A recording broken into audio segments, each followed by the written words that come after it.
to also advocate what TESDA and the different TBIs are doing in Negros Oriental in view of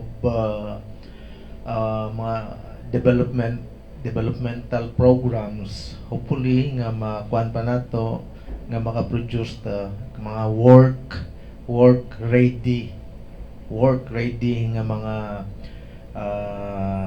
TVET graduates. We have mga programa na to karon, mga services of TESDA. We have our Kakao. Kakao is competency assessment and certification of workers. We have a free assessment for housekeeping in situ. This is free, walay bayad. So industry workers or graduates who would like to undergo the assessment, all they need to do, asa na to ni Kwan Bet, dito na sa opisina, first come first serve. Okay? Or sa LGU, sa mga CTEC na to. So we have housekeeping in situ, cookery in situ, event management services in C3. We have caregiving in C2. Ito magpagusto para certify nga caregiver.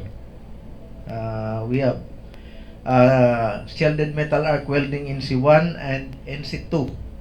Sino pa na to? Sila sa PISTC. Automotive servicing in C1.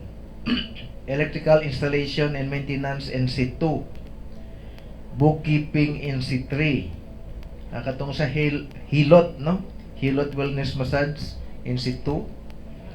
Animal production sa swine in situ, animal production sa poultry chicken in situ, healthcare services in situ, agro entrepreneurship in situ, we have driving in situ, okay, barangay health services in situ, computer system servicing in situ, carpentry in situ, masonry in situ, tile setting in situ, scaffolding works in situ, heavy equipment operation, hydraulic excavator in situ.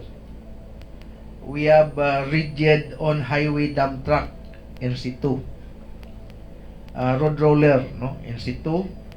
We have tourism promotion services in situ.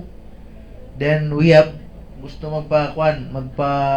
magkuha assessment sa trainers methodology in level 1, provided may in situ sila, no, nga qualification.